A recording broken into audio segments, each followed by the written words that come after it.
Bem, fazer jornalismo, sobretudo nos dias de hoje, dá trabalho e a responsabilidade é grande.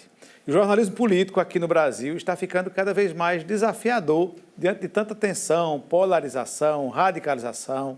O nosso correspondente lá, direto de Brasília, Napoleão de Castro, que está curtindo um breve recesso aqui pela Paraíba, andou nos visitando aqui e conversou com a repórter Bruna Moraes sobre esses desafios e o que esperar para 2023 no âmbito da cobertura política lá em Brasília. Vamos acompanhar.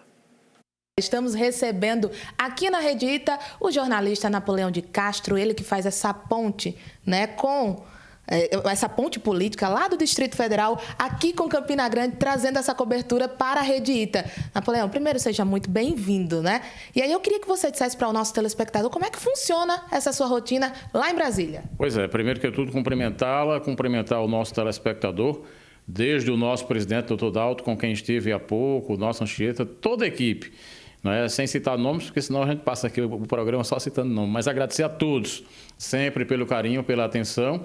A gente já está nesse batente aqui com a Rede Ita há mais de 10 anos, direto do Congresso Nacional, Salão Verde, Palácio do Planalto, e vivendo, eu diria para você, tempos diferentes, tempos difíceis que a gente teve do ponto de vista do trabalho jornalístico e tempo também de mudança política com a nova realidade a partir de agora em Brasília. E aí, como é que funciona, Napoleão, para o pessoal entender melhor essa sua cobertura lá no Distrito Federal? Pois é, eu comando as sucursais de TVs de 13 estados da Federação, da Bahia até o Amazonas. Então, de repente, quando a gente entra aqui no Em Dia, na Rede Ita, o cara pensa que Napoleão está ali só para o Rede Ita e só para aquilo. Não, eu faço Amazonas, Pará, Maranhão, Piauí, Ceará, Rio Grande do Norte, Paraíba, Pernambuco, Alagoas, Sergipe e Bahia. Cada emissora dessa, 2, 3 entradas por dia. Então, são aí 35, 37, às vezes 40 flashes por dia que a gente faz da capital federal, Salão Verde da Câmara, Salão Azul do Senado, ministérios e também no Palácio do Planalto, um acompanhamento diário das coisas. Com um detalhe importantíssimo, um matuto de Monteiro, que sai do Cariri paraibano para estar lá no meio daquelas feras, o pessoal que ensina a gente todos os dias, porque todos os dias eu aprendo, tendo a oportunidade exatamente de trazer essa informação. Agora, Napoleão, já são muitos anos fazendo essa cobertura política, E lidar com a política não é uma tarefa tão simples. Mas eu queria que você contasse para a gente o que é que mudou do seu início para os dias atuais. Principalmente com os últimos 4 anos, se pregou muito essa coisa de se afrontar o jornalismo tradicional, Não só o profissional, como a instituição de informação, o jornalismo como um todo. E aí surgiram milhares de pessoas no Brasil e no mundo, advindo das redes sociais. Todo mundo se achou jornalista, todo mundo se achou comentarista. Eu não tenho nada contra, eu acho que o mundo cabe para todos, em todas as áreas. Agora, a gente não pode quebrar o respeito ao profissional que diariamente está ali. O cinegrafista, o auxiliar, a produtora, o motorista, o repórter, o cinegrafista, a pessoa que apresenta um programa. Então, nós estamos sendo muito agredidos. Para você ter uma ideia, hoje praticamente nenhuma emissora em Brasília, no Congresso Nacional, anda mais com um veículo caracterizado.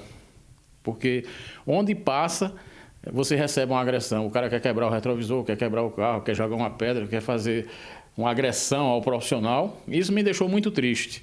Eu passei praticamente 4 anos, nos últimos 4 anos, sem conseguir fazer uma pergunta dentro do Palácio do Planalto.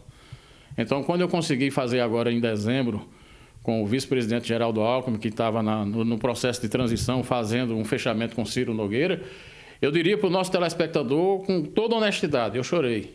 Porque depois de 4 anos, a gente voltou a fazer uma pergunta e mais ainda, as meninas, repórteres jovens como você, não receberam assim uma cotovelada, não receberam, como a gente diz aqui na linguagem do Nordeste, um coice.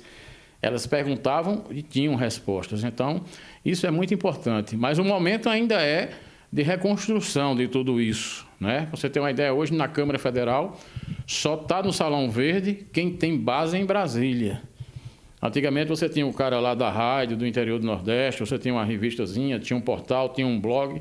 Hoje são as emissoras oficiais, os grandes veículos de comunicação, ou quem, como a Rede Ita, conquistou ao longo dos anos uma presença mostrando que está ali realmente todos os dias.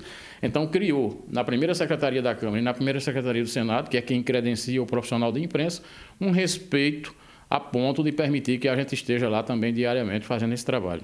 Agora, Napoleão, depois de traçar, né, esse panorama da atual situação que vocês, enquanto jornalistas, vivem por lá, vamos falar da expectativa para os próximos dias, para a gente fechar esse material? A gente tem, do ponto de vista político, né, o presidente Luiz Inácio Lula da Silva, que volta ao comando, um pernambucano, único na história do país, que pela terceira vez chega ao comando da República.